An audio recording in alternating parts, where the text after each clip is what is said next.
Hello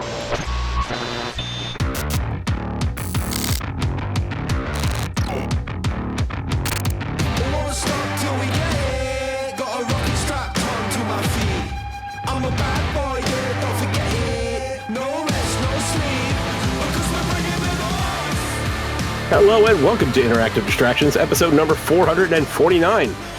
My name is Chris Fricchio, and I am here with Travis Baum. Hello. Jason A. Striker. Hey, how's it going? And Jeff Chorney. What up? And we have the normal crew back. It's been a while, I feel like. It's been like 5 weeks or 5 shows or something like that. Yeah, it's been a while, yeah. It's been a minute. But today we're going to do a little bit of talk about some of the Game of the Year categories, but we're certainly going to see what's going on with everybody first. Travis, I didn't get to talk to you last week, man. What's going on? Hey, I've been sick all week. Oh, don't do that. That sucks. I've been there. Sick with what? Is it like flu or COVID? Nah, or it's been mainly stomach stuff. Just started off with some nausea, and then kind of upgraded into like some really queasy feeling. You know that heavy night of drinking. You're laying in bed and you're trying to get your head from not spinning because you know that's going to trigger the upchuck, right? So like that's kind of like that's stopping that kind of keeping my equilibrium so I'm not like over the toilet all day was kind of like the plan yesterday. Got better today. A lot of Pepsid, a lot of Pepto, things like that. I mean, I'm surrounded in fucking like medicine and everything. So it's been a rough couple of weeks. But I do have something interesting that happened today, and I was essentially live streaming this to my wife while she was at work in a meeting. So I was upstairs today, and I was doing applications. And as I'm going through there, I start hearing a little bit of commotion in the office, like the wall that's in front of me right here that I'm looking at. We share with an adjacent apartment. So sometimes we'll hear some noises or some music if someone's playing anything, but I hear like a vocal commotion coming from that side of the wall, and it escalates immediately, and I can hear like a man and a woman screaming. And based on what I know about this apartment complex, I think I know who these people are, but like it's a really heated argument and everything like that. Damn. Luckily for me, I'm feeling a bit Snoopy today. So it was hard not to just kind of like listen in and everything like that. So gentlemen, I took notes. Oh, God. Yes. Because not of much. course you did. Not much. So the whole time I'm live streaming this, I'm like giving my wife like constant updates, and the whole time she's in a 4-hour meeting, and I'm like, and she's like, this is the most riveting thing I've ever heard the entire day. So I can only make out a little bit. So I have a lot of assorted quotes that kind of say what was going on. So there was a lot of, why do you do that? Oh boy. Why do you do this thing? So that could go any other direction, but it's like, okay, well, I can see that. Like maybe that could be a small thing or a big thing that comes out during an argument. Not a huge deal. I did hear the phrase, have a drink. Oh, wow. Have a drink. Okay. Have a drink a few times. Oh, God. Okay, so that's almost worse than just calm down. Yes. Okay. Yes. So at a certain point, the man took over the conversation, and you just heard him. But this guy must have been a theater kid or something in a previous life, because the voices that he make, every time you do this, it drives me insane. Like he was just doing these constant voices and everything. It was weird. I was like, what is going on? And you can hear her start to talk, and he would just he would completely dominate the conversation with these weird voices. It was crazy. Every 5 minutes, every 2 to 5 minutes, the guy would just go, yes. Okay. You were watching like some kind of sport or something? No, it was an argument for sure. That yes thing happened like 10 times, mind you. Like he screams yes like 10 times. And when was this again? This is earlier today, while I was like around lunchtime or something. Yeah. Were there any sporting events earlier today? No, there was not. No, it was definitely an argument between two. Okay. I hope they're listening to you right now. Yeah, seriously. There was a point in the conversation where like I kind of heard like I can never forgive this, and that kind of got to the point where I was like, okay, this is a real conversation. What turned into fun snooping now is a situation where I'm prying on personal pain, and I don't want to be there, so I backed off from there. Of which, to the chagrin of my wife, she was and you're like, she was complete. My wife was completely. That's it. I told my wife, I said, look, now I feel bad for listening into this conversation. I need to pump the brakes a little bit. And she's like, you're stopping? What are you doing? But I didn't continue. My conscience got the better of me and everything like that. Good. So yeah, it's been an interesting week. So who's next? Jason, what's up with you, buddy? I got a record player. I finally got sick of I've amassed. Yeah. Yeah. I've been amassing records. Here's Return of the Living Dead. I got a Metal Gear Solid. I'm showing it for the camera here. Nice. Shit, dude. Friday the 13th, part 3. The lenticular. Look at that. The 3D. He's reaching for you. Freddy versus Jason. Okay. Very cool. But the one that I'm most excited about is this guy. This is the Splatterhouse soundtrack. Very cool. Nice. Very cool. Dude, I have a Proto Men vinyl somewhere. As do I. Yeah, like Lisa reminded me of that because I didn't know from Indus Fest. I think I bought it at Indus Fest when they were here. That sounds about right. And yeah, I got to dig that stuff up. So these are just a few. Like I've got a few. I actually ordered a few more recently because I knew that I was getting this record player, but. It was just a cheapie, but it seems to work just fine. Is the Splatterhouse, is it like all the games or is it like the first one? I think just the first one, which is fine by me, but original video game soundtrack. Is it like the chiptunes or like chiptunes off vinyl? Yes, there's like 40 tracks. I don't know. Wow. That's a lot. Jennifer Bereavement. Let's see. I bet 8-bit music sounds really cool on vinyl. Oh, a little scratchy and stuff, maybe. Yeah. I can feel it. That's a pretty neat hobby. What's great about that hobby? I love a hobby that creates a cool collection. Right. You know what I mean? Not every hobby can do that. These are cool to look at. Yeah. Yeah. Vinyl's pretty cool. How are you going to? Once your collection is built up, how are you going to kind of categorize? I don't know. Like, how do you categorize? Because it's like there's that movie High Fidelity, and they talk about do you do alphabetically? Do you do like by year? You can go autobiographically, which is you go based off when you got it in your life. That's tempting. I could potentially do that because I kind of know. Like, I think one of the first ones I have that I didn't get to show here is a Marvel vs. Capcom 2.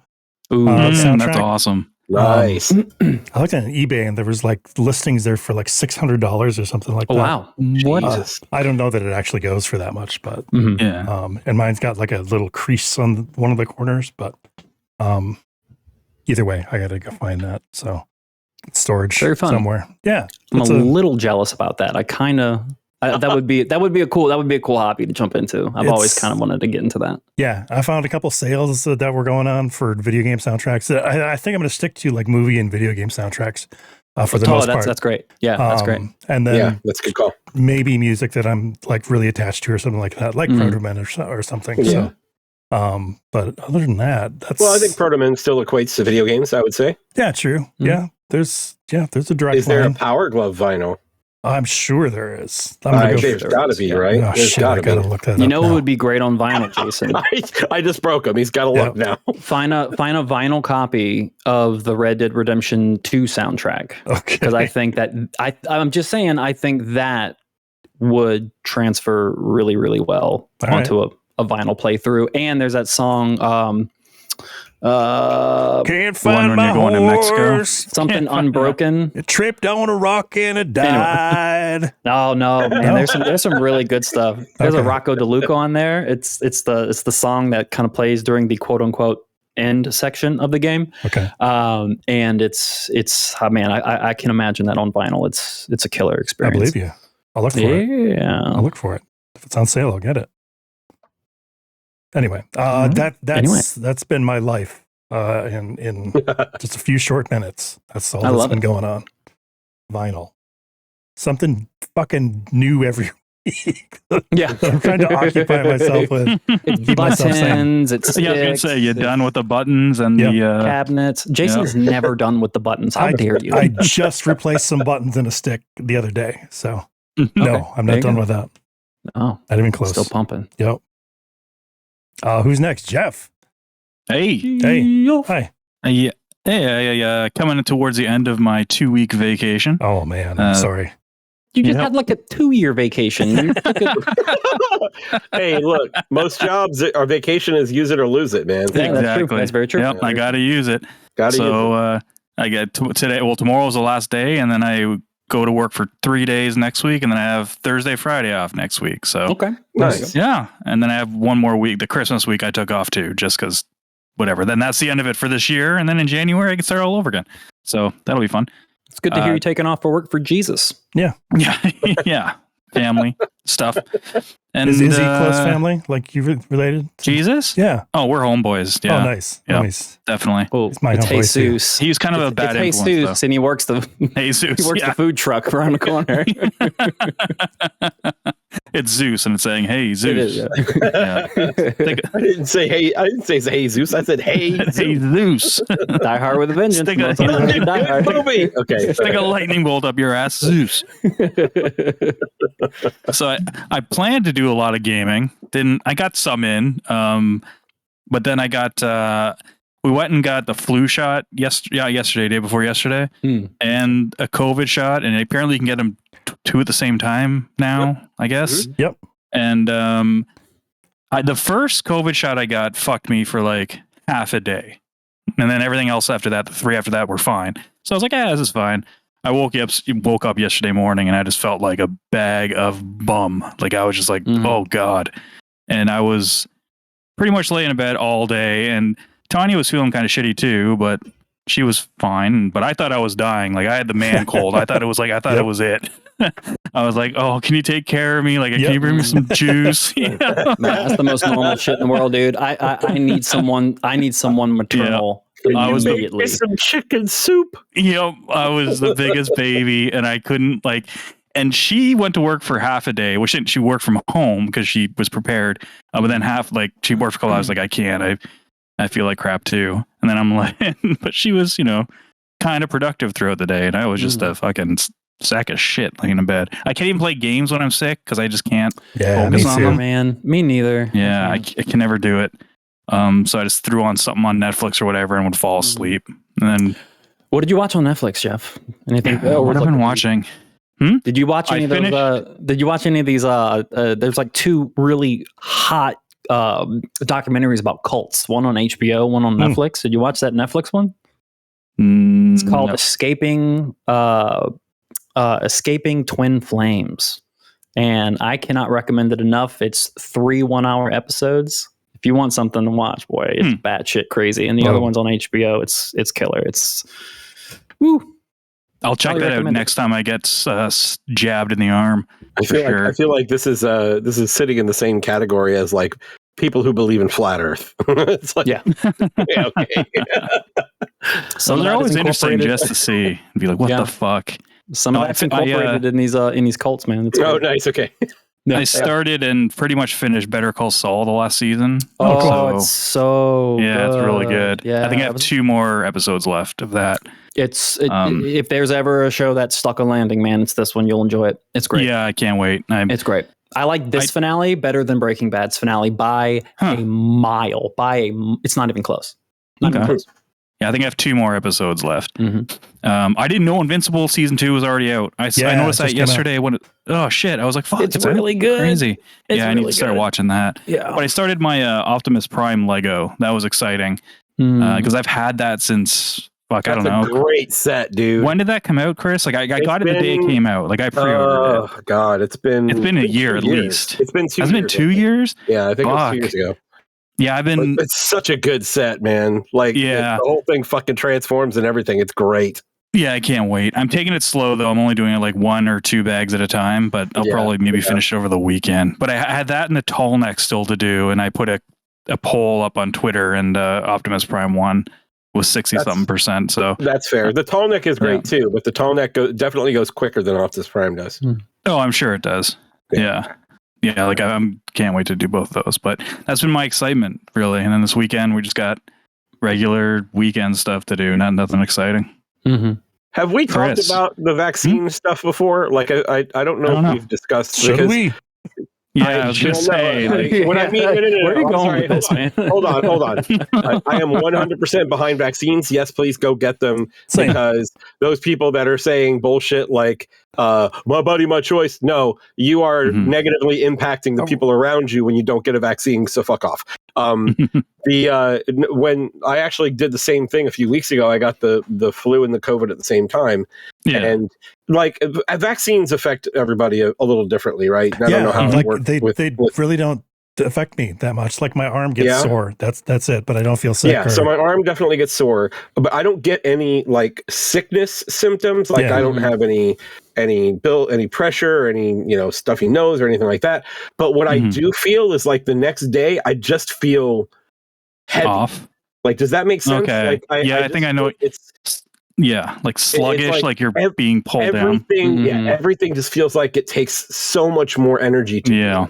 And I don't feel bad, but like when I got the vaccines, I did something similar to what you were saying T did. I basically I stayed home, I worked from home, and whenever I had to be online, I was online, and whenever I didn't have to be online, I was like just chilling, like just relaxing, trying to get through it. But yeah, it's weird. Like vaccines affect everyone a little bit differently, but it's like it's gone in a day. It's like you get the vaccine. Well, for me it is.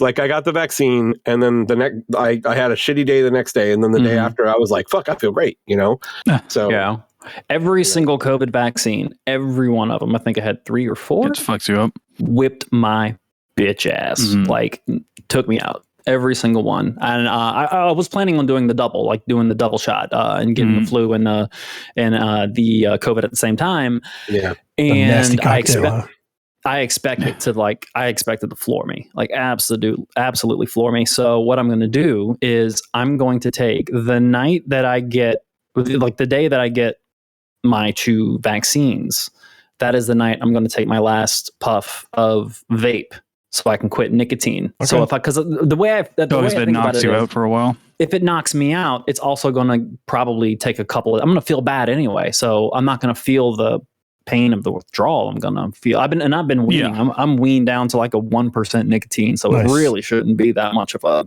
It shouldn't be that much of a withdrawal. I mean, that's good, man. I first of all, I'm just glad that you guys aren't fucking smoking anymore. Thank you for that. I'm done. But, getting you guys off of the vape, that would be good too. Yep. I mean, that's because that shit. It's certainly not nearly as bad as cigarettes, but it still have negative. I will make the argument that it is harder getting off of vape than it is getting off of cigarettes. I'll make that argument. Oh yeah, okay. Mm-hmm. Well, I bet the vape tastes better. I've never tried a vape, so I don't know. But yeah, my wife got her vaccines today, so I'm expecting her to be in that little like window of discomfort. The little ball of discomfort tomorrow. But let's see. Other than that, just stuff with kiddos. Like my kiddos have decided that their preferred extracurricular is drama and theater. So sweet. They have a performance. They have a big performance tomorrow. Nice. And they've been with the drama club at the middle school, and they've been rehearsing for that for a few months. This week has been pretty hardcore. Like I've been bringing them to school at 7 a.m. And then they're there until like 5:30 in the evening. Like that's crazy. 10-hour days at school because they're doing before and after school rehearsals. But gotta bring them again tomorrow morning.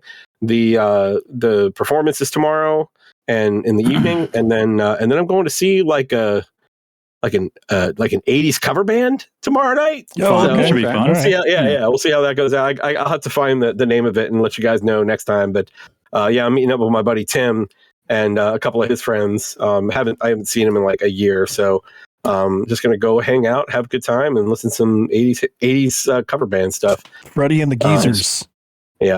But next semester is gonna be rough because my kids are they're gonna continue to do drama club.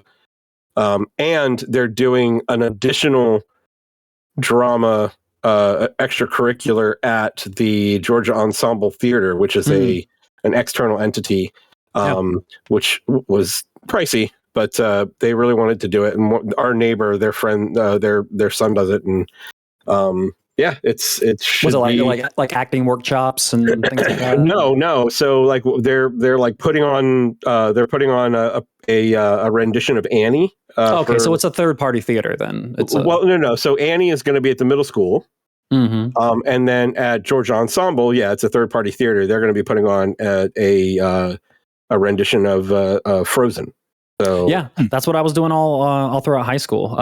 Like I played sports, but like I was really into theater as well, and I was also doing my school plays, but I was also doing the local like smaller theater plays as well at the same time.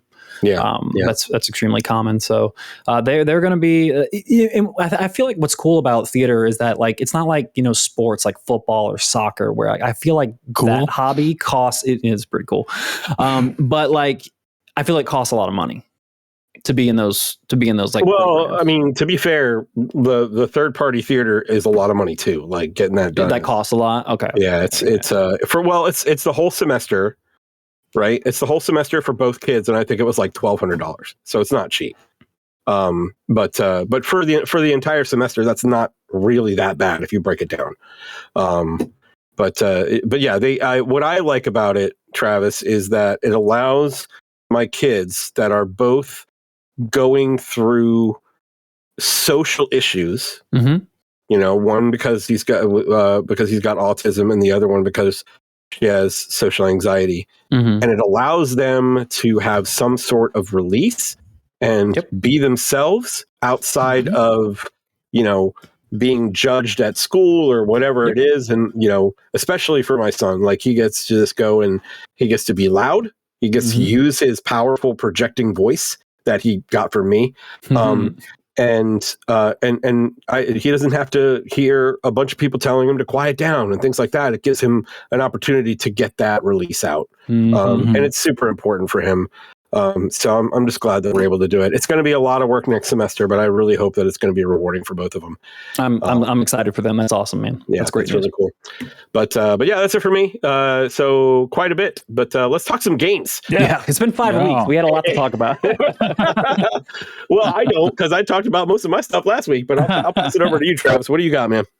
A couple of things. So let's start off with, we've been talking about this game the last few weeks. I feel like I'm in the last 20% of Sea of Stars, 28, 29 hours into it. Haven't played in a couple of days, but I'll jump back into it soon. Probably the next time I talk to you guys, I'll have it finished. It's really, really good. Like I feel like you guys are getting aggravated with me. Like you haven't done anything, you haven't said anything, but I feel like every time Sea of Stars is brought up, I bring up Chained Echoes. And I apologize for that, but like it just is like better for me. Like I just think it is like Sea of Stars does a really, really great job of taking what was great about Chrono Trigger and giving it to us in this modern gaming world, and they nail it. It's great. Like combat, music, characters, story, everything is good here. Everything is quality. But like the animation and art style, that is something that I will say is miles ahead of Chained Echoes. Like Chained Echoes doesn't look bad. It looks like an updated, really good, kind of like 2.5D kind of RPG, like classic RPG. But I don't know, man. Like there are so many things that every time I'm playing, I'm like, I just wish it did it like this. I wish it did it like this, because Chained Echoes did it that way. Is it possible that it's because you just played Chained Echoes first? No. Okay. No. I guess we'll find out, because I did download it and I am going to try it. So I'm pumped for it. But I do want to get through Sea of Stars first. Yeah. I did get to the Sea of Stars, so I will say that much. Cool. I just got there, so I've got a little ways to go, but I love it. It's fantastic. Yep. I'm not too far out. Sorry, I'm going to interject so we don't have to go back to me when I do it. But yeah, I think I just beat like a giant monkey boss thing. Okay. So I'm not sure how far I am in regards to the story. Pretty early. Yeah. I will say that I tried Chained Echoes and it didn't hold my attention past like 20 minutes. But I also didn't get through the demo of Sea of Stars when that came out too. That makes sense. So I was just kind of like, all right. So I am really liking Sea of Stars. I want to give Chained Echoes another shot after this. Maybe I'll have more patience, because I really think it was one of those mood things where I just wasn't in the mood at the time to play an RPG like that. Old moody Jeff hating RPGs. Yeah, just be like, too much reading, man. Yeah. But no, I didn't think I was going to get to Sea of Stars either till like next year. But I started it, and after about half an hour, 45 minutes, I was like, okay, yeah, it's got me. So it feels good. Plugging away at it. And it's like the story is, it's all over the place, man. It's super good. Like lots of crazy emotions going on. So I really like it. Does it still maintain its like wholesomeness? Like it seems like it's such a cozy, like happy, wholesome game. The stakes raise. Okay, yes, sure. They do for sure. The stakes raise. And there are some very serious story beats here to come across. But I do feel that generally the game is somewhat jovial. Okay. The side characters are always positive and, trying to reinforce, greatness and good things out of the other characters. So like that's all there. And it kind of sticks, like aside from like the really dark story beats. So like if that's something that you really enjoyed playing the early parts of Sea of Stars, then I mean it's there. It's going to continue for you. Cool. So, okay. Yeah. I am a bit scared though, because you said I'm like 15 hours or 16 hours in. You said I'm still kind of at the beginning. How long is this? Oh, you're 15, 16 hours? Yeah. Did you already get the ship? Oh yeah. Yeah, I'm well past the ship. Yeah, gorilla. You said it's like a gorilla. Like you find these little gorilla babies, and then you got to go and like rescue the mother. Okay, I know where you're at. I just beat the Hollow of Torment. Yeah, that's what I just. I mean, beat. I literally did that just before this podcast. You're actually pretty close to the halfway point, I think. Okay. Okay. So it's about 30 hours or so, 25, 30. It's between 30 and 40, I think. I'm at 30 right now. I actually went back and tried to find all the rainbow shells, and so that wasted a few hours. So I'm actually at 30 hours now, and I think I'm a bit behind where Travis is. Okay. Yeah, I'll too do the shells at some point. I'm just like a little bummed that there doesn't seem to be a lot of side stuff. It seems like the shells and turning those in and building your town are really the only side things. Like once you get to the point where the game tells you, hey, after this, you're at the point of no return. It's final boss time. I feel like once you get to that point, like generally you can go into any RPG and then start like really attacking and polishing off side quests. And I just don't feel like anything is there. A little bit of a negative for me if that's the case. And that's the thing. I really don't know. I can only go by kind of what Glenn has told us, and he said that there are some side quests for the characters after you get some additional abilities after you beat it the first time. So I'm not sure. I guess we'll find out. Like loyalty quest or some shit like that. It seems like and Chained Echoes has that. So that's why I was looking for something similar to it. Yeah, that makes sense. Yeah, and some characters it does feel like they're loyalty quests. One or two of them, like it seems like whatever loyalty quest there could be for them, it's kind of like ingrained in the story, in small doses, not real grand, but I mean it's okay, it's fun. But yeah, it's a great game, and that combat is awesome. I'm having a blast with it. Just like kind of like the constant waiting for the right time to hit the button for extra defense or more attack power. It's a blast, and the different ways, very similar to Sabin in Final Fantasy 4. Oh no, I'm sorry, Final Fantasy 6, where like every special move was like a different move you had to do. You had to do like different things on the controller, and I love that like every character has like a different way to manipulate extra attack power, and that's cool.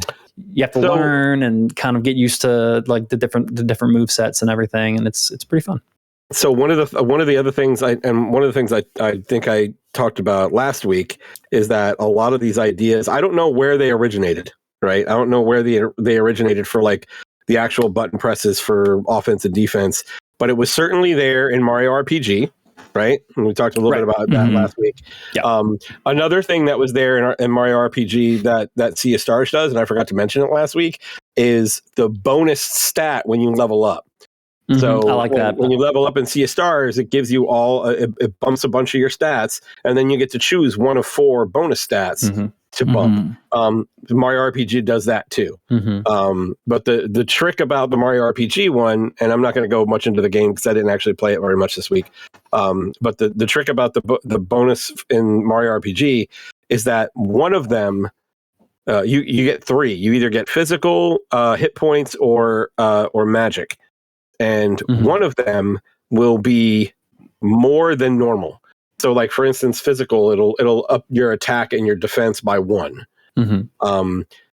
Unless it's the one with the bonus, and then it might up the attack by 3 and the defense by 1. So, if you're playing Mario RPG, just make sure you're looking for the one that looks like it's giving you a little bit more, and just make sure you're picking that. But that was one of the things I noticed. Yeah, and I was actually watching for that in Sea of Stars. Yeah. Sea of Stars. In Sea of Stars, when I was I quickly learned that like really the go-tos were hit points or magic points. Like that was like the 2 that if it was there, that's what I was getting.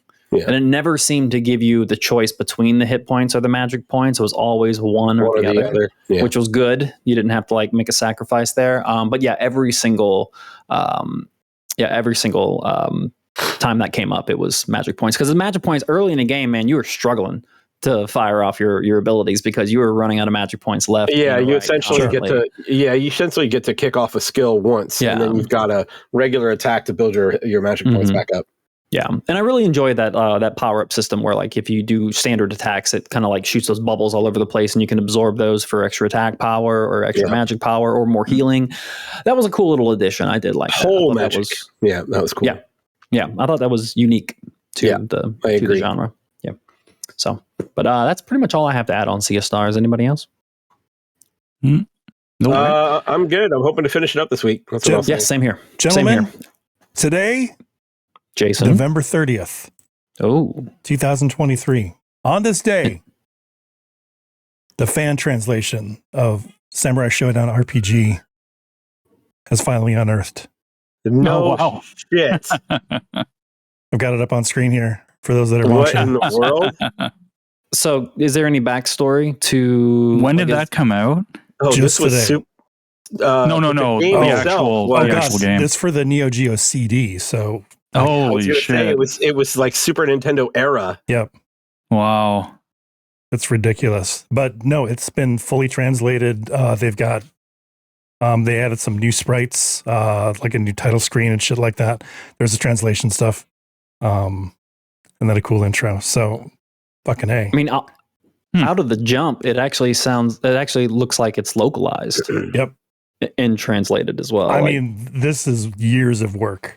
Honestly, it's finally done. It's crazy. That's amazing. So this is an this is a Samurai Showdown RPG that existed in Japan only. Yeah, it only came out in Japan. Okay, yeah. I remember having it at in college when I was working in the game store. I remember we had it, and we ordered it for a couple people, including one of the dudes that worked there. Nice.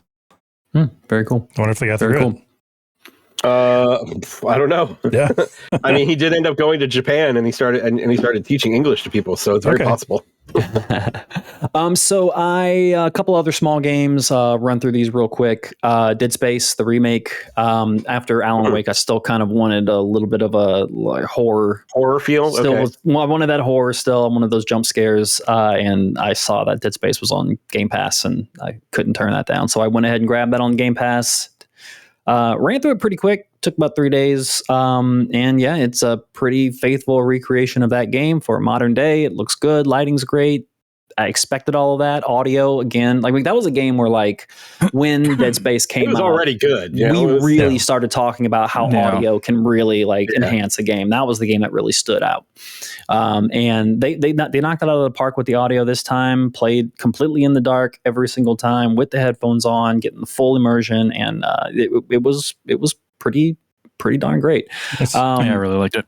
I like the Metroidvania additions they added to this game, and allowing you, like, going from like area to area is still clunky, like going through the tram system, but like it is nice to be able to like fully backtrack when you have other items to kind of like unlock new things and get more items and gear and upgrades. So I like those little modern quality of life, just to make the game a little bit more interesting, make these levels, give these levels a little bit more life. Or more lifespan, not life. Right. So that was pretty enjoyable experience. I liked it, but that was a lonely experience, boys. Oh, but I played some games. Question about that game. Oh, well, go ahead. About Dead Space. Sure. Have you gotten through Dead Space with only using the starting weapon? That's all I do. Oh, really? Okay. Yeah, I've heard a lot of people say that that's the best thing you get in the whole game anyway. I felt like that was the case in the first game too. They beefed up some stuff for the remake that makes some of the weapons pretty badass. There's some weapons I didn't even use in the original that I loved in the remake. Mm-hmm. But yeah, the you can get through the whole game using just the plasma cutter. Plasma cutter. Yeah, that's what it was. Yep, that's what I did. Cool. Yeah. But like I said, that's a lonely game, and I wanted to play something with somebody else. So my wife, she's coming home from work. She's crazy busy, and she's been wanting to have more hobbies around the house that are not focused on, like, she doesn't want to like stay in her head and like worry about work stuff or anything like that. So she's like, games work so well for you. Like, I want to play more games. So I'm like, hey, let's do it. Yeah. But she wants to play co-op games. She wants to play games, but she wants to play games with me. This bit me in the ass with Megan though, because like I got Megan onto fucking Diablo and she played 400 hours of that motherfucker. I remember that. I almost had to buy a second PlayStation to play to like get game time in. It was nuts. So I remember that. Yeah, so Melissa wanted to play something, and we had already played It Takes Two, and she kind of fell in love with the concept of co-op games after that game. So she kind of did her own research. She found a list of co-op games for people that are not necessarily like pros at games or super experienced, and we stumbled upon Unravel 2. Yeah, it's the game with Yarny. So we jumped into that, looked at some trailers.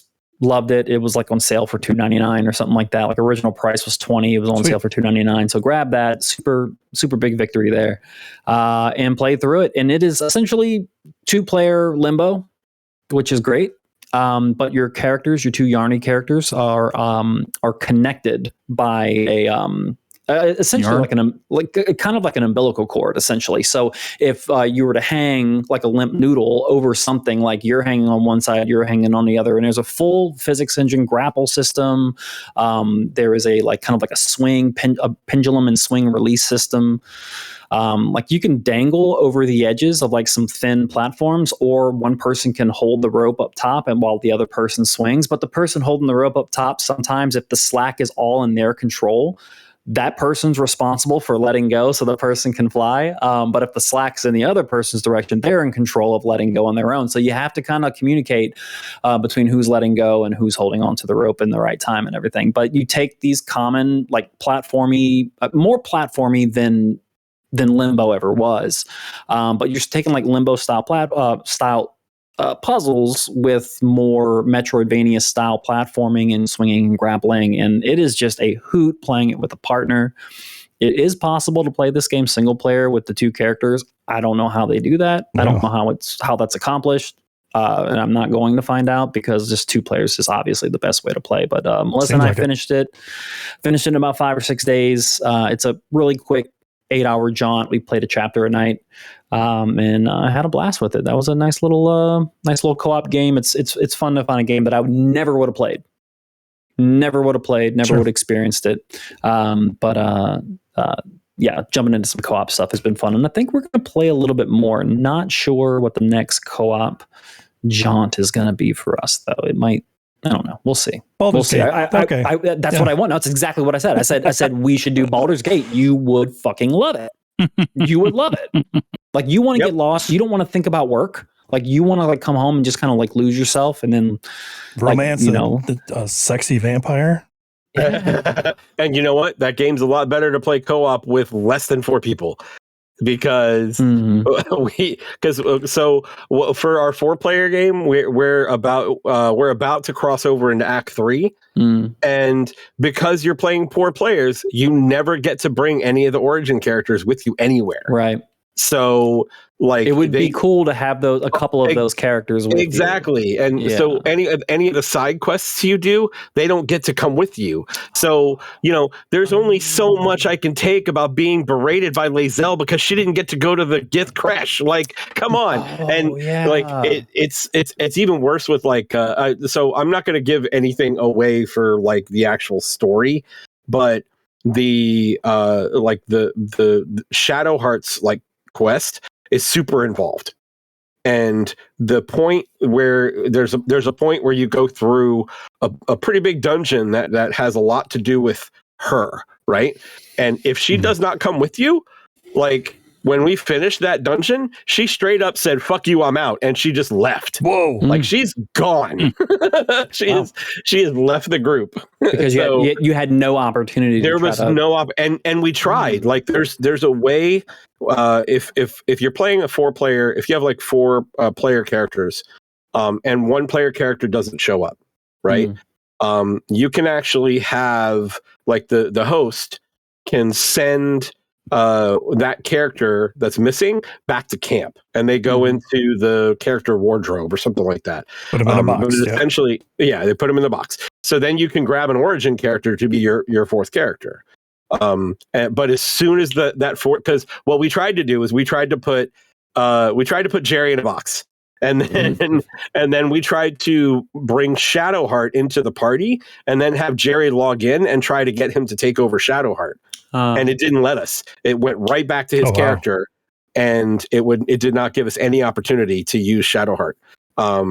So it was like, she's bitching at us, and I'm like, I'm sorry, we couldn't do anything about it, But yeah, if you sorry, sharks. Tip for people that want to play multiplayer Baldur's Gate: play 3 players at most, because 4 players you're going to miss so much stuff. Because the things that don't. The things in Baldur's Gate that don't require one of the origin characters, like it seems like every time we run into something, we're like, I didn't do that. That didn't happen on my first playthrough. We're seeing all this new stuff, and I envision that if you actually got to do these quests with the origin characters, there would be so much more to see. So gotcha. Yeah. Very cool. Very cool.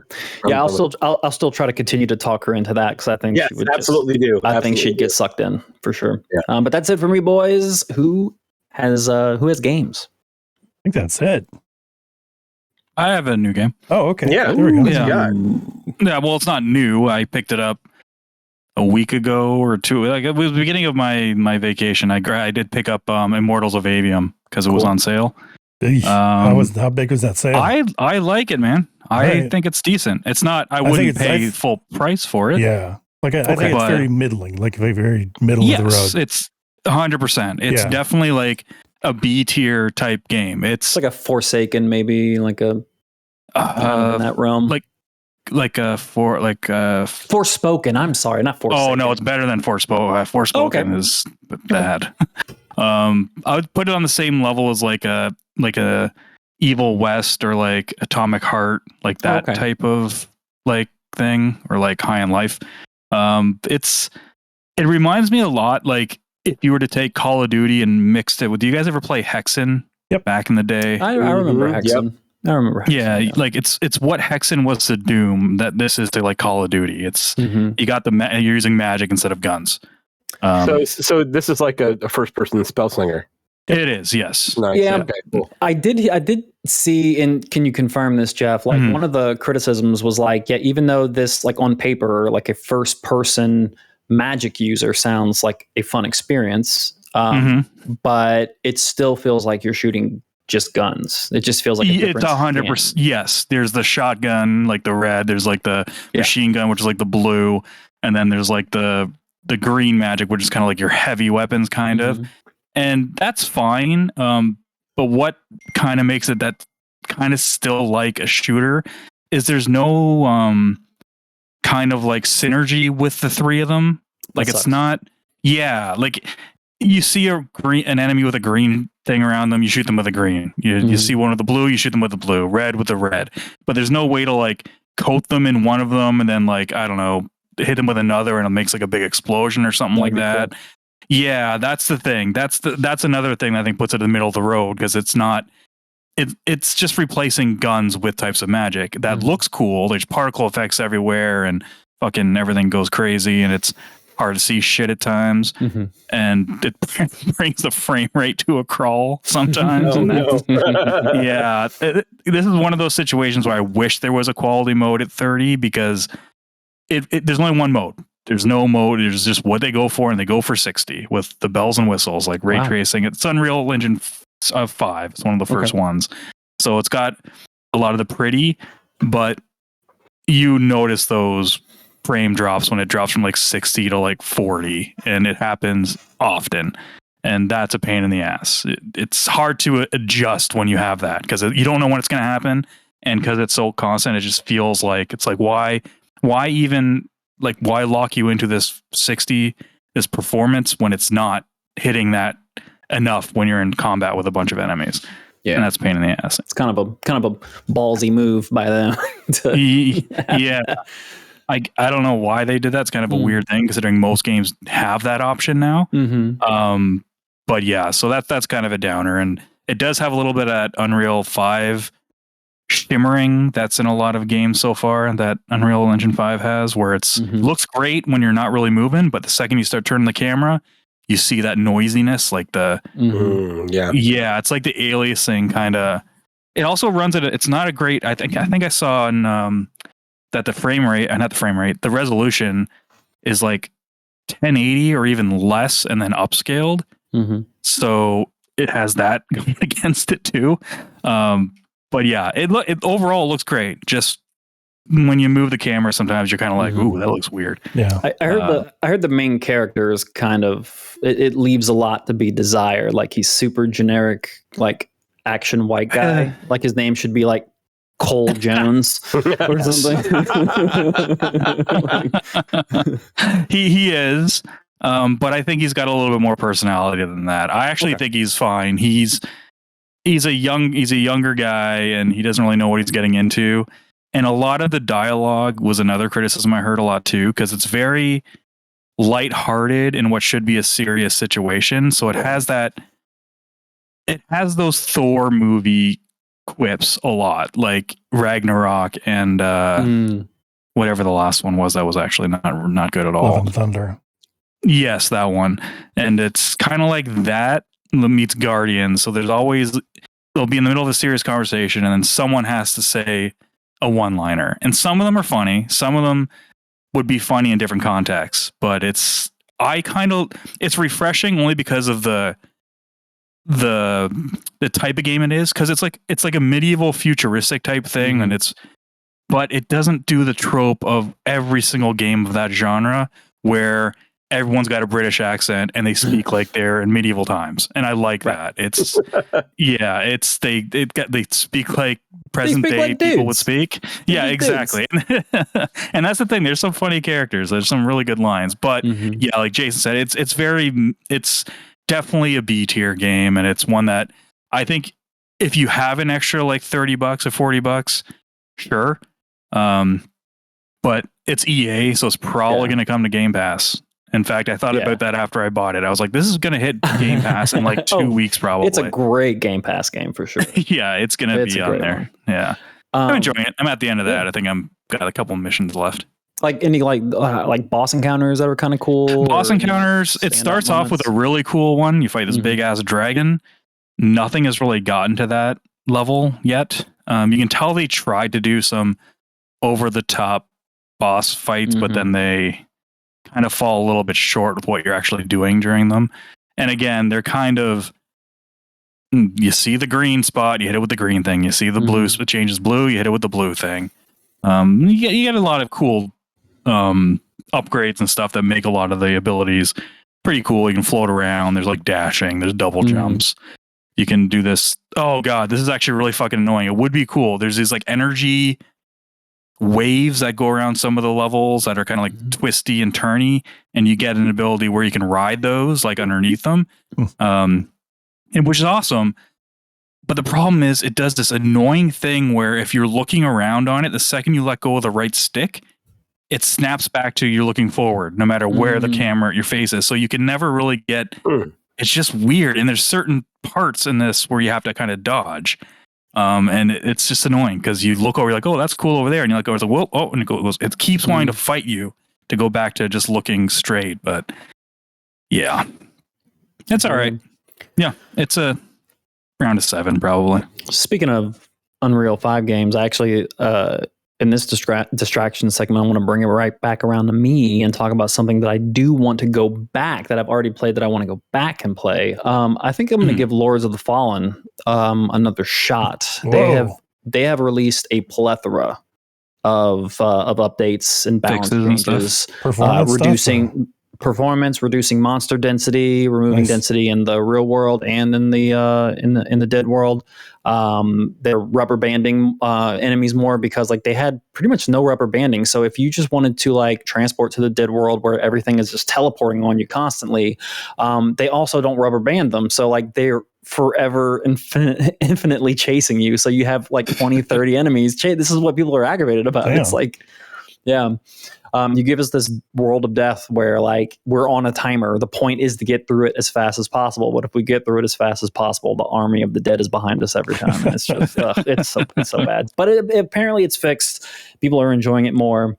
They buffed the bosses for good measure. So like if the game's easier, they did make the boss encounters harder, which I kind of like. So we'll see how that goes. But I'll probably jump into that like in a week or two, I think. Nice. Yeah, no, other than that, I know it sounds mostly negative, but the combat does feel good when the frame rate holds up, and it's satisfying. That's it. Very cool. That's all I've played this past couple weeks. Chris, anything? I already spoke about mine, so Baldur's Gate and Sea of Stars. So all right. That's it for me. Alrighty. So let's jump into just some of the Game of the Year predictions. Game of the Year stuff. So I'm gonna give it to Jeff, because I think he's the one who. Oh, Travis. This is Travis's thing, so I'm not sure how you want to. I know we're equally two cool dudes, and it's very easy to get us mixed up. So yes, it is. So this time next week, it's going to be the Game Awards. Mm-hmm. So this is the last opportunity we have to talk about the awards and kind of predict what we think is going to win. Now, we don't want think's going to win. Now, what we want to win. Yeah, exactly. Yeah, okay. We have Game of the Year. We have Game of the Year about this. Yeah, yes. We have Game of the Year in a couple of months. We don't want to. Yeah, because Jason made a good point too. We don't want to cannibalize our opinions on the games now, because we're going to do eventually our lists. So then we don't want to double it up, you know. Right. So we may touch on some reasoning why, and it's probably going to be less about our opinion on how we feel and more on why we think that this is going to be picked as the winner. So let's jump in. We have a spreadsheet here. And we're going to tally everything. So what we're going to do, we're going to make this a competition. So we're going to everybody gets a point for every category that they get the winner right, and we're going to tally them up at the end. There are even some categories here that we do not even know about, like esports stuff, teams, and coaches. I know all about the esports stuff too. We're just going to guess there as well. We're just going to guess. Newsletters, man. Yeah, absolutely. So let's start off. Is everyone ready? Sure. Yeah. All right. Let's start with the stuff that we're really professionals on. So best esports coach, we got Christine Potter Chi for Valorant, Danny Zonic Sorensen Counter-Strike, Goomba Overwatch, XTQZZZ Counter-Strike. That's Counter-Strike, and then Homie League of Legends. Oh, I know what I'm going. Well, it's the coach of the team and then the game they play, I believe. So yeah. So Evil Geniuses, Team Falcons, Florida Mayhem, Team Vitality, and JD Gaming. Yep. Yeah, I'm going with Homie. Homie, okay. You're going with Homie. I gotta go with this. So you put Remy down for me. I got to go with that. That's a good one. I'm going to go with Potter. Yeah. Actually, she's been making some great calls this year. It's amazing. Really? Yeah, Okay. Well, there was that thing though, but I think that might hold her back. Maybe. Ooh, yeah, those pictures. Yeah. So there might be. And I'm going to go with another controversial pick. Danny Zonig Sorensen. You would. He just looks like he's serious about his coaching. He looks like he has coached.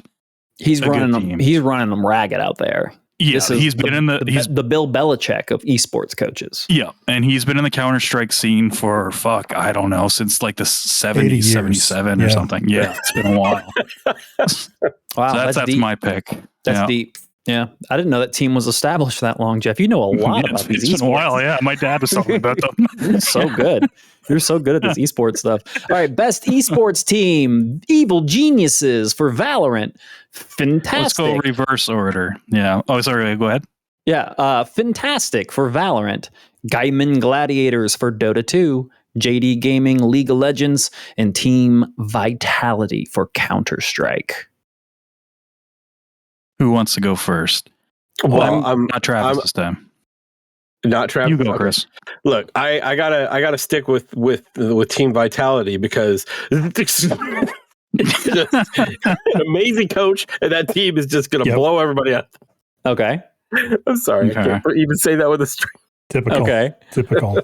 I'm sticking with Evil Geniuses. Valorant's been their game. They've been dominating this year. It's a sight to behold. All right, I'm gonna go with my team. I'm gonna go JD Gaming. I'm sticking with my crew. Okay. All right. I'm gonna go with Team Vitality. That just makes sense. Counter-Strike, man. All right. Yeah, sure. So we all stuck with the same team that we picked the coach for. All right. Sounds good. All right. Best esports, and Chris is gonna love this. Athlete. The most athletic esports player. Jason, who's your pick, buddy? Who smokes the most cigarettes? Yeah, that's what I know. That's the athlete that I want. Yeah, who snorts the most Adderall? Remember the NFL? You remember in the NFL in the 60s where they were just smoking cigarettes on the bench when they weren't in the game, man? Like that's the football I want to go back to. That's the esports that I live for. You know who's been having a great year? Faker. From Faker has been pretty good. Yeah, Faker's my pick. Faker is. This guy's good. He had a little bit of off the field issues in a hotel room in Vegas. So, I mean, that could hold him back a little bit. People do not forget in this cancel culture era. But I got to tell you guys, Paco, Hydra, Ruzizes. If there's anybody who has a duty to call on in the game of Call of Duty where you shoot people, this person shoots people good. That he does. He shoots them real good. As you can tell, listeners, we're just playing around because we know absolutely nothing about esports. We're trying to add some commentary, but it is just not working. So I'm going to go with Paco, Hydra, Ruziwez. Okay. Yeah, Call of Duty's hot. Like the Call of Duty Warfare and everything like that. They have that cool extraction mode. It's hot right now, and I think that's going to... Wait a minute. Okay, Fortnite's not on here. Call of Duty, that's what I'm going. Hydra.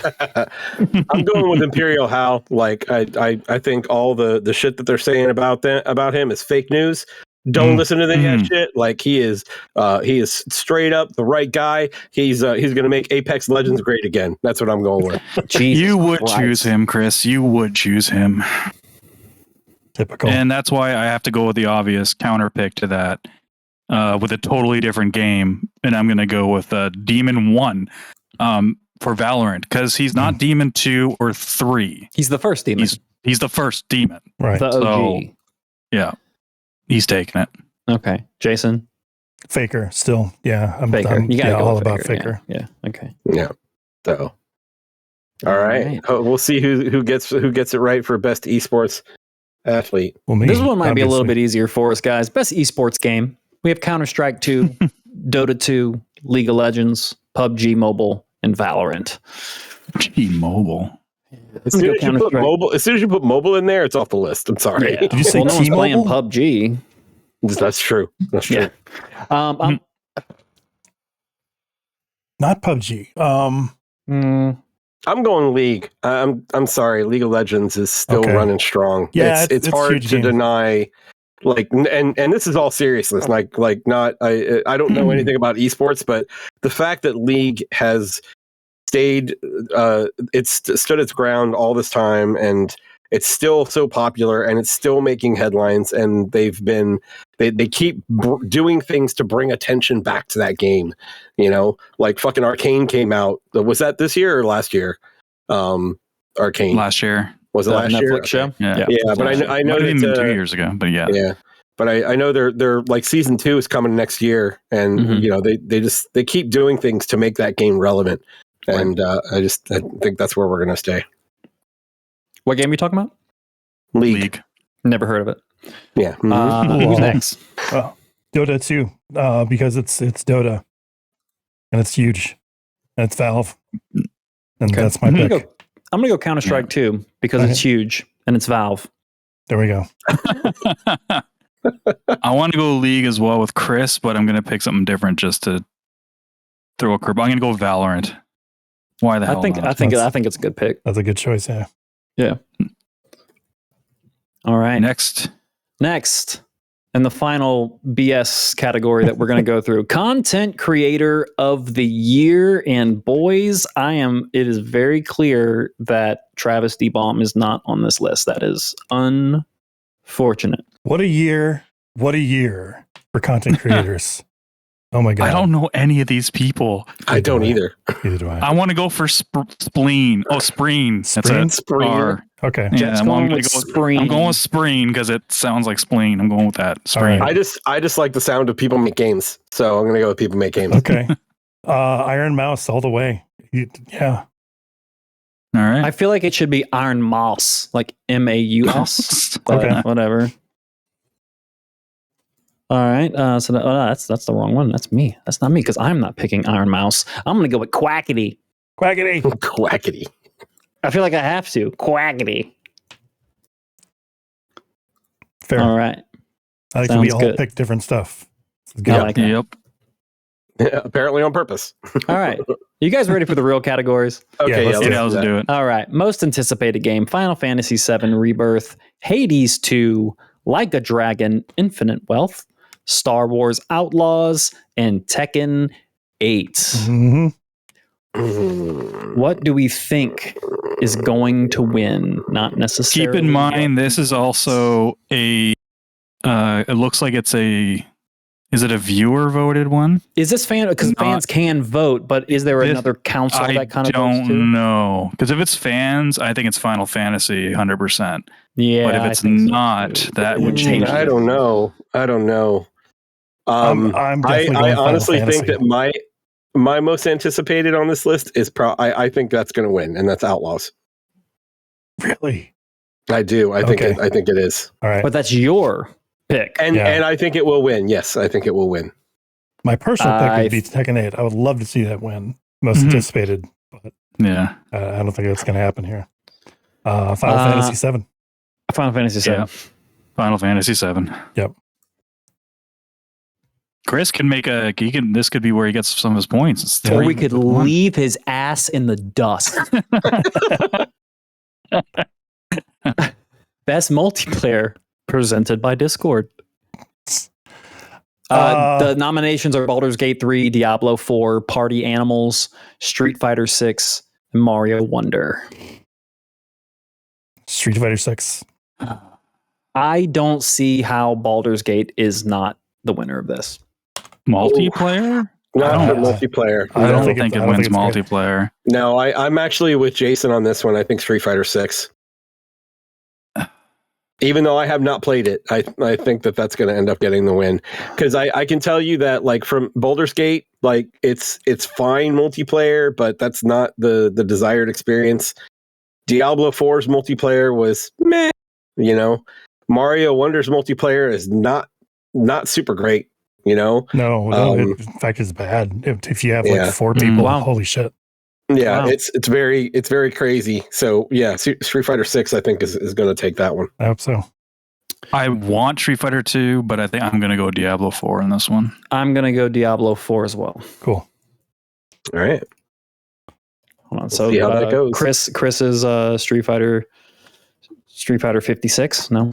Yep. All right. Next up, best sports or racing game.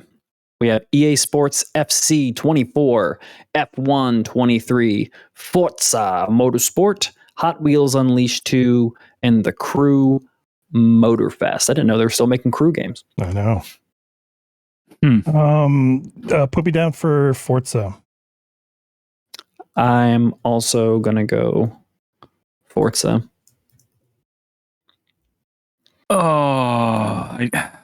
I feel like Hot Wheels, like this is the game where It Takes Two won Game of the Year. I feel like Hot Wheels is just gonna like sneak in there. I just don't know if like the install base is there. Like I don't know.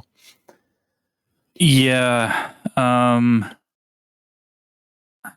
That sucks because it's like popular. You know what? I'm actually gonna go with Hot Wheels. I was going to go with Hot Wheels. Yeah, I'm going to go with Hot Wheels as well. Damn it! I don't know why. I just have a feeling that I saw so many people talking about that game. Yeah, I have a feeling it's going to play spoiler too. Yeah, but Forza is what should win. It is, yes. It's what should win. Best sim and strategy game. So we have Advance Wars, the 1 and 2 reboot, City Skylines 2, Company of Heroes 3, Fire Emblem Engage, and Pikmin 4. I'm going to go Pikmin 4 for this one. Yeah, Pikmin 4. I just didn't hear anybody talk about it. I did for a week. Seriously. Mm-hmm. And they were hot and heavy about it. But, I mean, this is a popularity contest. I think Nintendo games usually have a leg up on the competition. So yeah, I'm picking Pikmin. I mean, I'm going to keep Jason's explanation there and with Nintendo games and really just it's hard to not go against Fire Emblem. This Fire Emblem, it wasn't as well received as the previous, but like Engage still was a solid game that a lot of people liked, reviewed well, had a great install base. Like I just feel like Fire Emblem is going to win that. But Pikmin, there was so much fanfare with this being like the first Pikmin in years. Like it's just hard to. And I all the podcasts I listened to this week all talked about Pikmin 4 again. When they're talking about Game of the Year. I just if this was another, I thought you already picked. I was going to be like, damn it. If this was, I'm going to go Pikmin. I'm going to go Pikmin. I was leaning Pikmin regardless. It's just I'm going to stick with Fire Emblem. Yeah. That's a good bet too. Yeah, I think I'm not afraid to lose this. It's fine. I think that's what I was leaning. All right. Best family game. Chris and Jason should have a leg up on this for this one. I've got Disney, a family. Disney. I have played exactly one of these games, sir. That's it. I can tell you which one it's not going to be. So we have Disney Illusion Island, Party Animals, Pikmin 4, Sonic Superstars, and Super Mario Brothers Wonder. This one, gentlemen, this is a no-brainer, right? Like, I mean, I don't know if it is. Hard. I don't know if it is either, but it's Mario, right? It would be hard for me to go against Mario. Yeah, in this situation. Yeah, I don't really know what that Disney game is. The Disney game's pretty cool. I played it at the Nintendo store for a bit. It's basically like Rayman. Okay, that's cool. I think it's even done by the same people. Is that co-op? Yeah. Melissa would be interested in that. All right. So I say I had Mario. Who else is getting what? I think we're going Mario straight across the board here. I think we're all doing Mario. Yeah. Pardon me. Let's throw Mario some fucking crumbs. Best fighting game: God of Rock. That's Mortal Kombat 1, Nickelodeon All-Star Brawl 2, Pocket Bravery, and Street Fighter 6. I mean, we know this is Nickelodeon, right? Oh yeah. Oh, 100%. I mean, 100% Nickelodeon All-Star Brawl. No, it's Street Fighter. Come on, let's be honest. I'm gonna go Mortal Kombat. Yeah, it's between Street Fighter and Mortal Kombat, but that's what I'm afraid of because like Street Fighter should win. But Mortal Kombat is so much bigger with the media. Yep. And the other thing is that Mortal Kombat, well, you guys tell me, but in my eyes, it feels like Mortal Kombat has a much more fleshed out story mode. Oh yeah. Oh yeah, yeah. And I think that might have it has weight. Have an issue. It has weight. A weight. Yeah. Yeah. So yeah, actually, I'm going to switch my vote. I'm going to say Mortal Kombat. Okay. All right. I'm sticking Street Fighter. I think at the end of the day, people will make the right choice, and vote with their heart, and intelligence and their will mind. prevail. Yeah, and go Street Fighter 6. I'm going with Jason, and also because I think a lot of the media are going to compare this to Street Fighter 5's launch and be like how much of an improvement it was. Yeah, totally. So I'm going to go Street Fighter 6. All right, I have everybody down here, and just like 13-year-old Travis going up to the board to work on the chalkboard, it is gonna start getting hard any second now. Oh boy! So best RPG: Baldur's Gate 3, Final Fantasy 16, Lies of P, Sea of Stars, and Starfield. Sorry, RPGs. You all came out in the wrong. 3. You all came out in the wrong year. It is Baldur's Gate 3. Baldur's Gate 3. Oh man! Unless they do some weird ass shit where they give Baldur's Gate Game of the Year and somehow doesn't win RPG, but that can't happen, right? So something hasn't happened yet in the Game Awards, and I think with Baldur's Gate 3 being such a humongous game and such a massive hit, that I think this is the most unprecedented game we've had during the lifespan of the Game Awards. Like, I really do. I wouldn't be surprised if this is the first time at the Game Awards that it's not, they kind of loosen up the participation trophies. Like, oh, let's give them this award because they're not going to get this one. I think this may be one of the first years where we see a fucking sweep. It is a sweep across the board. Like, if Baldur's Gate is nominated, Baldur's Gate is going to win. Like, majority of the time. I think Baldur's Gate 3 is going to run amok completely. I mean, it should. That's what I'm going to say. It should. Yeah, it should. Yeah. All right, Baldur's Gate 3 across the board, best RPG, boys. Oh, Jason? Yeah, you want to say Final Fantasy. It's a real contender. Yeah, it is. Oh, it totally is. But like, just Baldur's Gate was just so. Oh, I know. And I'm not even done with it. And I can objectively be like, this is just going to win. Like, it's going to win. All right, Baldur's Gate. All right. Best action adventure game: Alan Wake 2, Marvel's Spider-Man, Resident Evil 4, Star Wars Jedi Survivor, Legend of Zelda, Tears of the Kingdom. Fuck. Actually, this one actually is kind of tough. I think Zelda wins. Yep. Spider-Man should win. That's my opinion. Spider-Man should win, but I think Zelda's going to end up winning. I think Zelda is winning this one too. I think. Jeff. Yeah, I'm gonna go with Zelda. I think this is one of the ones where they are gonna throw it a bone because if it wasn't for Baldur's Gate, I think Tears of the Kingdom would have been one of the higher ones to get a bunch of them. So I don't think it should win this, but yeah. Yeah, I agree. Zelda across the board. Best action game: Armored Core 6, Dead Island 2, Ghost Runner 2, Hi-Fi Rush, Remnant 2. Oh, this is a tough one.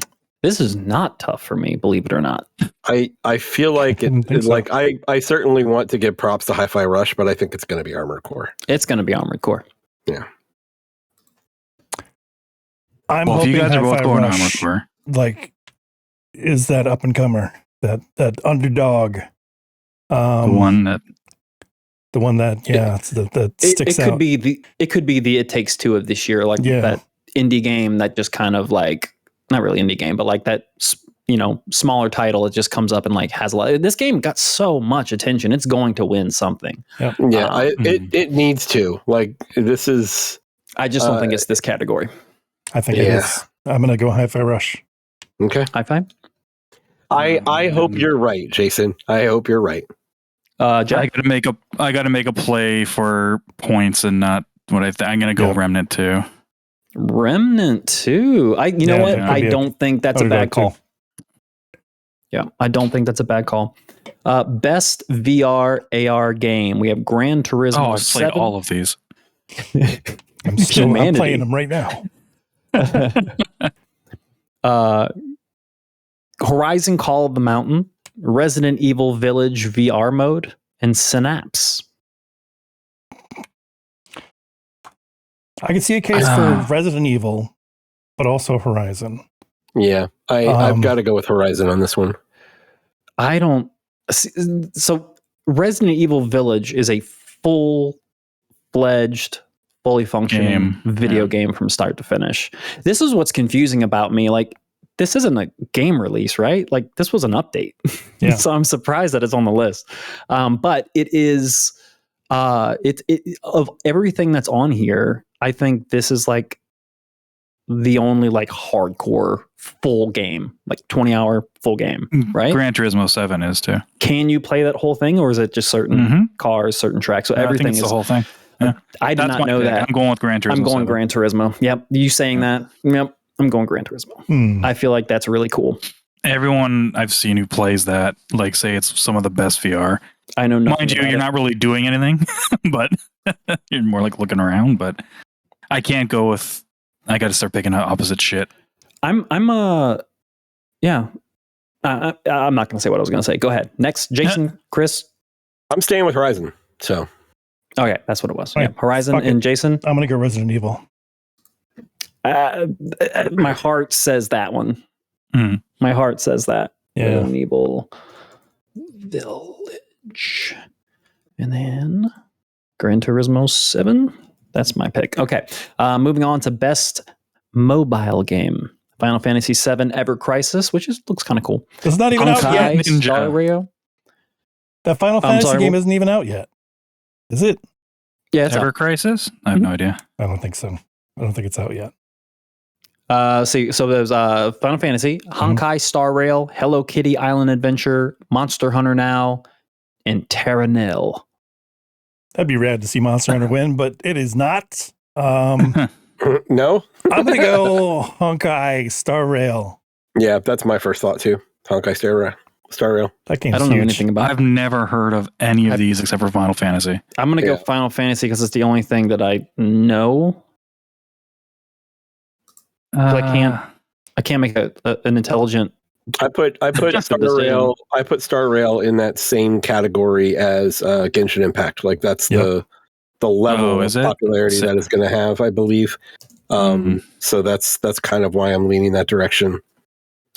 I'm hearing you guys, and I want to change mine, but like I don't know it. I'd just be like following, and I think that's fair.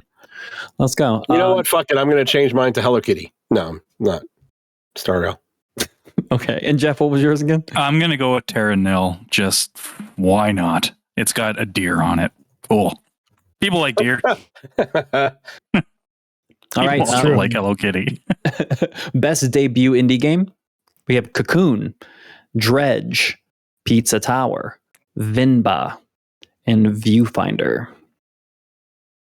Dredge was cool. I feel like I'm going Dredge, right? Yeah, I'm going. Viewfinder could be it too, but I'm going Dredge. So Jeff is Dredge.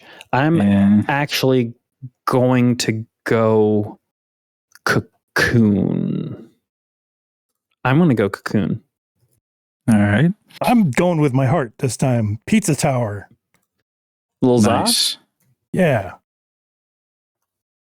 I can't type. I mean, you can't really go wrong with pizza. Right. Especially if you put it in a tower. Like, is it a leaning tower of pizza? It could be. Could be. Like even bad pizza is decent pizza. Right. Yeah. It's got a chance. Good stuff. Yeah. Good stuff. Chris, you were doing what? I'm sorry. Dredge. Okay. I'm so losing. All right. Best independent game. What's the difference? One's a debut. It's their first game. First game. Oh, their first game. Okay, gotcha. Best independent game. Cocoon. Dave the Diver. Dredge. Sea of Stars. And Viewfinder. Ooh.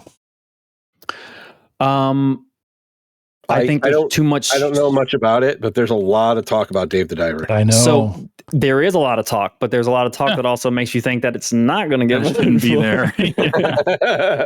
If you notice, the developer there is Mint Rocket. They're owned by Nexon. They're not very independent. They're a billion-dollar company. So people are criticizing this pick. Even though David Diver seems to be a great game. I want to try it. I'm going to go Sea of Stars. Sea of Stars. Yep. Sea of Stars. Dredge. Ooh, Jeff going for the point, Gotta start. I gotta swing. All right. Best community support. Baldur's Gate 3. Cyberpunk 2077. What does this mean? No, I don't know. So best community support, listening to the players and following suit with updates and changes to the game and stuff like that. Yep. It's Final Fantasy 14. I was like, how the hell is Final Fantasy 16 on? Yeah. So we have Baldur's Gate 3, Cyberpunk 2077, Destiny 2, Final Fantasy 14, and No Man's Sky. I'm going Baldur's Gate here. They did a really good job post-launch. And they here's the reason I would here's my case for Baldur's Gate. They literally heard a bunch of players telling the team how disappointed they were with the ending and the epilogue for one of their characters, and Larian went up and made changes to it because of all of the dissatisfaction of the players. That's enough for me. That right there seals the deal. They went and actually changed the ending story of one of the characters because of the community was. So they Mass Effect 3'd it? Well, sort of, but it needed it. It needed it. Okay. I am 100% behind the changes that they made. So. I agree. I think they did a good job post-launch. I'm going to go Baldur's Gate 3. I have to as well. That's the right call. I'm certainly not going Destiny 2. Let's be honest there. Definitely not Cyberpunk. That's bullshit. Yeah. I think that's bullshit. Just No Man's Sky is a good call too, though. They fixed a bad launch. They nailed the correction of a bad launch. To me, that's not. How long ago did they change this ending, Chris? For Baldur's Gate? Actually, there's an update that just went out that did some additional work to some of the epilogues. Okay, then I'm definitely. And they added a new ending too. They added one. Yeah, they added. So it was recent then, likely before these were. So after these were voted. I believe they updated. So Karlach is the character. I believe they updated Karlach's ending early on in the first or second patch, and then they just added more in this last patch. Yeah, I'm gonna stay with No Man's Sky. Okay. Gotcha. Best ongoing game. We have Apex Legends, Cyberpunk 2077. Why is that even on here too? Why is that on here? I don't understand. It had one expansion and it took them fucking 3 years to fix it. That's weird. That's not going to win. Final Fantasy 14, Fortnite, Genshin Impact. I'm going to go Fortnite. Fortnite had a good year. Did it? They had some good skins. I even bought one. I bought a Michael Myers skin. I've still never played that fucking game. God damn it. Do you guys, any of you guys play Genshin? I have played it. I don't. I have played it, but I not enough to. It's fine. I can see where people get addicted to it. Totally. Yeah. But I don't need that. I mean, it's a pay to win, open world Zelda-ish thing. Oh, okay. Right. So. And I'm sure that someone will correct everything I just said in the comments or something. Which is fine. Which is absolutely fine. Where's Johnny as a boy? He's addicted to that game. Yeah, Johnny. You know who else is? Aggie. It plays it a lot. Aggie plays it a ton. I'm going Final Fantasy 14. Yep. Me too. I don't know what they've added. Oh, did they have a big expansion this year? When was that really big expansion that everyone was like, It's like no, they announced the new expansion this year. Yeah, they didn't release any new expansion. Yeah, so they didn't really do that much this year. I'm gonna go Fortnite had a good year, man. I'm sticking with that. Jason, you said Final Fantasy 14? Yes, sir. All right, and Jeff, I'm gonna go Genshin. What the hell? I think it's still good. All right, games for impact. So A Space for the Unbound, Chance of Sinar, Goodbye Volcano High, Chia, Terra Nil, and Venba. What does games for impact mean? Oh, these okay, are I see. Yeah, I can tell games kind of that are either developed or focus on like marginalized communities or anything like that. Yeah. Mm-hmm. Gotcha. I think Goodbye Volcano High. That is one of the couple games on here that I am aware of. But people like Chia a lot. Yeah, that's true. There was a lot of heart. So I'm going to go with that. Okay.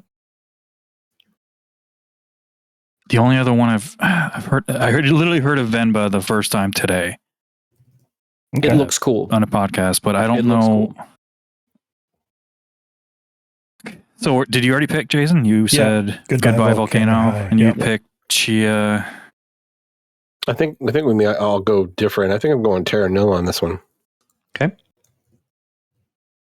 Okay.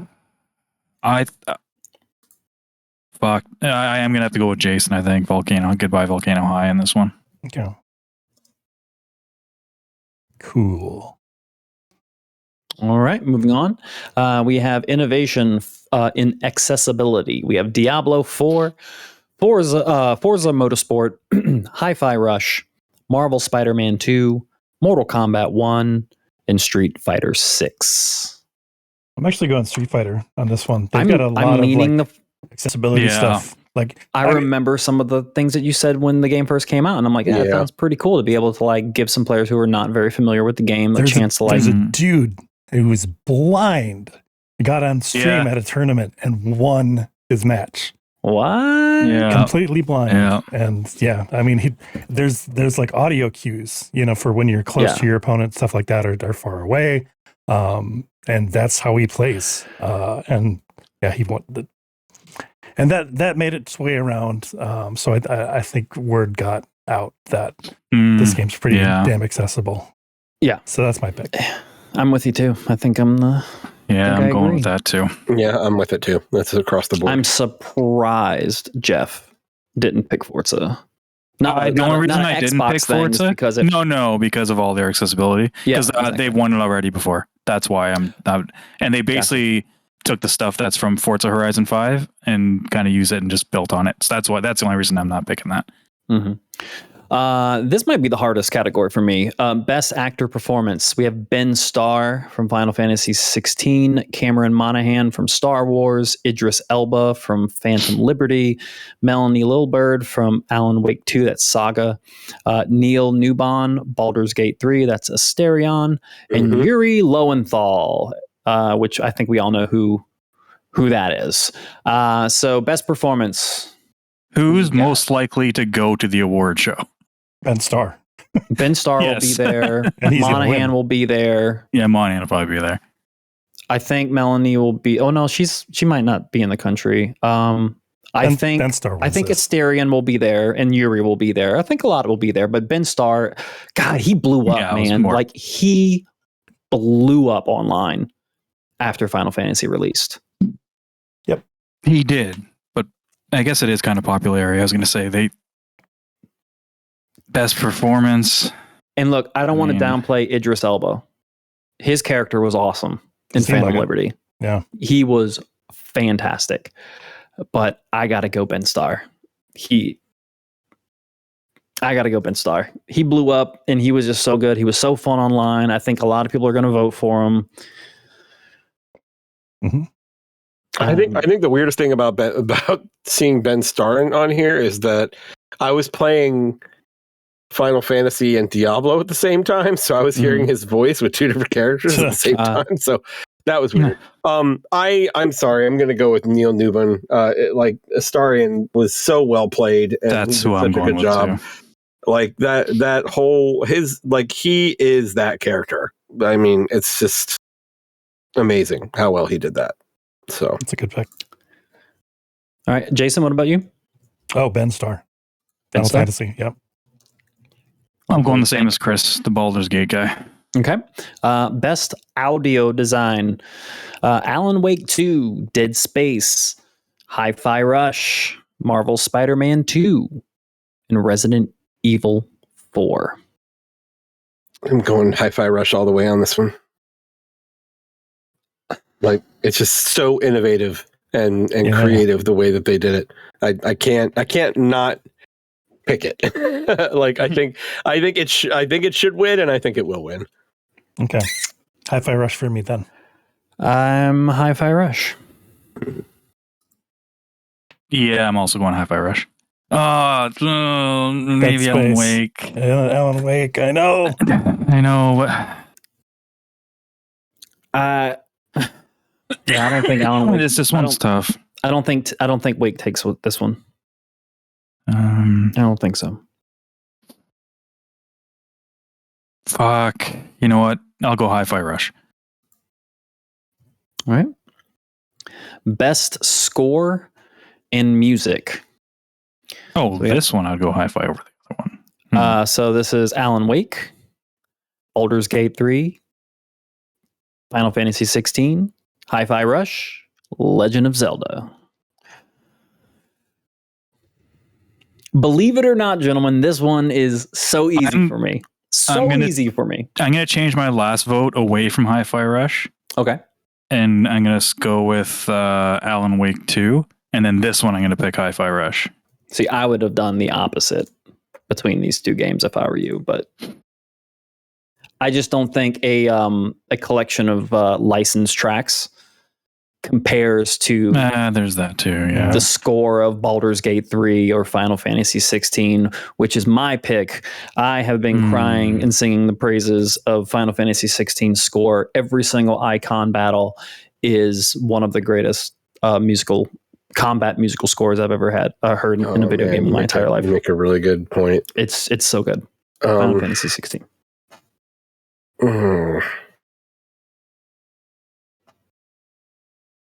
Okay, I want to go back to Hi-Fi Rush and the sound design. Are you sticking with Hi-Fi on? If anything, I'm doing it as a strategical thing that it won't it's put me down anymore. Yeah, it'll win one of them. You're gonna win one of them.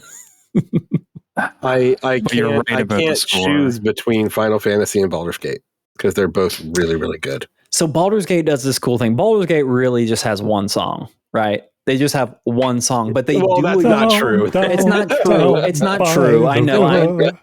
But they do like reuse that Down by the River a lot. But I love that. I love that they do that. Like I was in a boss fight, and then like there's massive trumpets, like really inspiration music, and then out of nowhere it was like boom, boom, boom, boom, ba ba boom. Like it's like this song had nothing to do with the main theme, but they just sneaked the main theme in there for a second, and it was epic. So I think Baldur's Gate 3 is a fantastic choice here. I just thought Final Fantasy 16 was more iconic.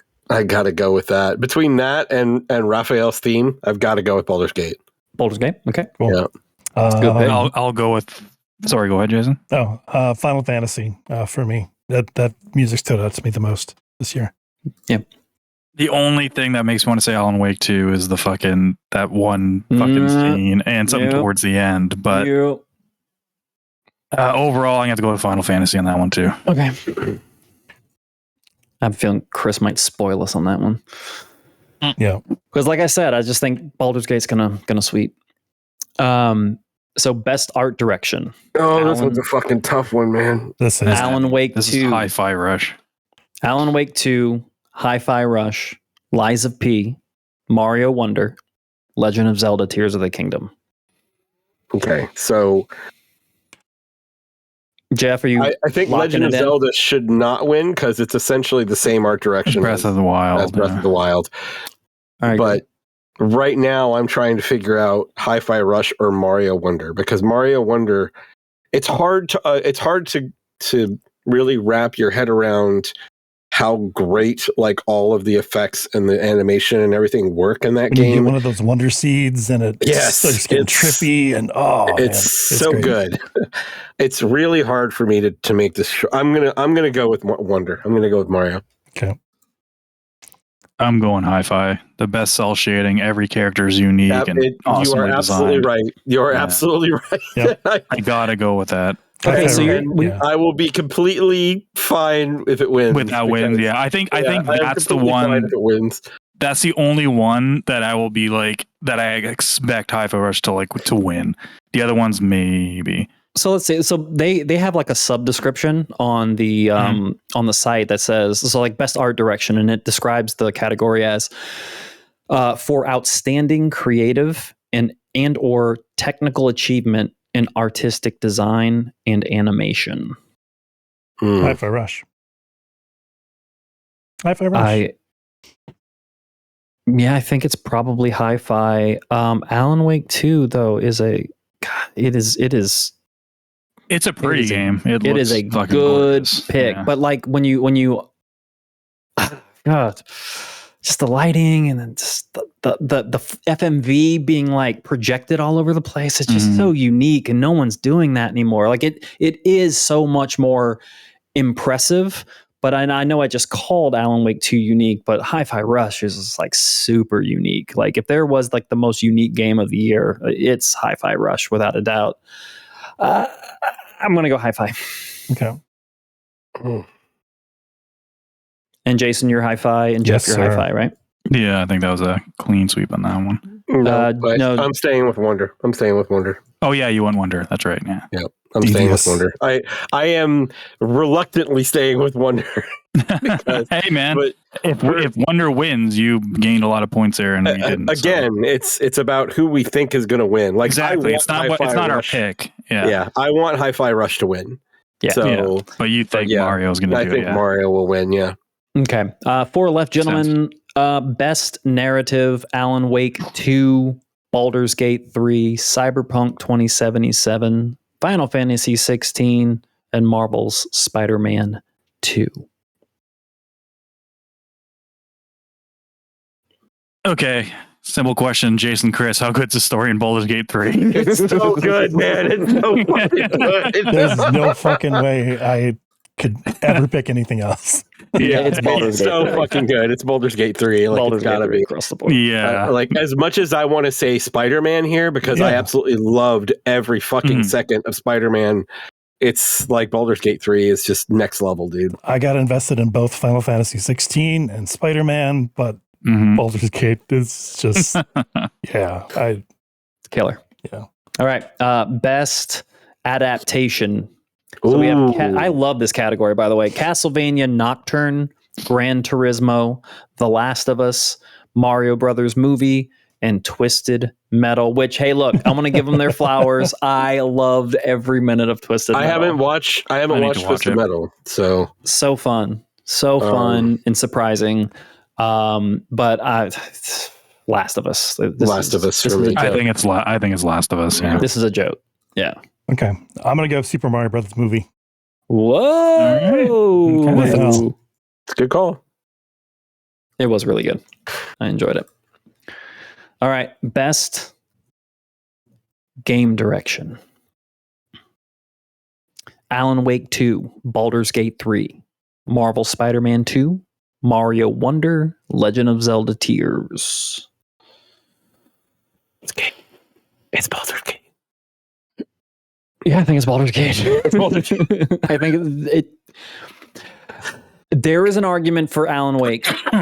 There's an argument for all of almost all of these. Looking at the list here, it's looking like Alan Wake is going to walk away with almost nothing, and I don't think that is going to happen tonight. I think Sam Lake walks away with game direction. Yeah, I'm thinking Alan Wake's going to get to that one too. It's fire, guys. This game is really cool and really well put together. Very, very unique. I know you haven't played it. I think it can go either way, but I just think the media, because also Alan Wake's going to have that recency bias, and I think that's where it's going to get bias. That. Yeah, I agree. I think at some point Alan needs to get his flowers. At some point it's got to happen, and I think this is the category. I'm going Alan Wake 2. Okay. Jason? My head or just is screaming Baldur's Gate again. Yeah, I already said Baldur's Gate. So yeah. Oh, okay. Yeah. I don't think it's wrong. Like, honestly, dude, like, I think Baldur's Gate has a good chance of winning everything it's in. Yeah. And I haven't even really played it. I just know how big that, like, how many people love that. So, do any of us have Zelda winning anything? Best action adventure? Okay. No. Okay. Any other year, maybe. Oh, we have it for best action. I'm adventure, sorry, so. dude. Tears of the Kingdom is just a fucking Breath of the Wild expansion. I don't. I disagree. No. It's like it's Breath of the Wild, and here you can build stuff now. Absolutely and not. Pretty much No. Dude, Not okay. Save it. Okay. Yeah, this is for our show. Yeah. They'll get into that now. Okay. But Chris is wrong. Yeah, I agree. Chris is definitely wrong. Game of the year. I'm on Team We're Chris. here. We I'm on made it. Team I love you Chris. guys. I love you guys. Game of the year. Fuck Zelda. Alan Wake 2, Baldur's Gate 3, Marvel Spider-Man 2, Resident Evil 4, Mario Wonder, Legend of Zelda, Tears of the Kingdom. I can't even pick a different one just in case. It's absolutely Baldur's Gate. It's Baldur's Gate. It 100% is Baldur's Gate. It's Baldur's Gate. Like, wow. Yeah. I hope so. I can't. Here's see my them. question. Hypothetical. Imagine if Zelda came out in August. It's fair When did point. Baldur's Gate come out? August. September? Oh, August on PC. Yeah. Because like Zelda came out in what, March? Something like that. It was I early. don't. What are you like? What's I'm just saying Zelda doesn't recency even bias feel like thing, it came out this year anymore. because it was so long ago. So like I just feel that if this game came out a little bit later and it was fresher, that we would Only probably way I could possibly see Baldur's Gate, the media not giving it to Baldur's Gate, is if, like, out east, for some weird reason, it's not as popular. Because right. the votes come from all over the world. Like, Yeah, it says all over the world. That's the only reason I could see that happening. But I don't know. Yeah. But I said all that and it's Baldur's Gate 3 for me. So. Yeah, I'm going Baldur's Gate. Jason? I have to It's go gonna be Baldur's it. Gate. Yeah. All right, gentlemen, that is it. We are done. As the show is live next week, I'm just going to go ahead and just mark these red or green. Do you know how much more interested now I am of the actual awards because we did this? Yeah. It's going to be like fantasy football or basketball. Yeah, exactly. Exactly. As the awards are going off, I'm going to be going down the spreadsheet. Hey, I got that one right. Very cool. What? Hi-Fi Rush didn't win? Fuck you! And if Baldur's Gate doesn't win, I'm just going to never watch the show again. I'm going to laugh my ass off if it doesn't win. Okay. And what we'll probably do, we'll probably take a snapshot of this and post it in the Discord just so we can kind of have some shits and giggles with the with all the listeners in there. So we'll have that in there for you guys. But that is it for this topic of the week. So I think that's a show, Mr. Chris. Good deal. I think it is too. So thank you all for listening. Hope you enjoyed the show. If you did, please tell a few friends about us. Like, subscribe, comment, all those things help us, and we really appreciate it. Check out our link tree below. interactivedistractions.com will lead you there. You can also check us out on Patreon. We very much appreciate all of your support, and we appreciate all of our patrons.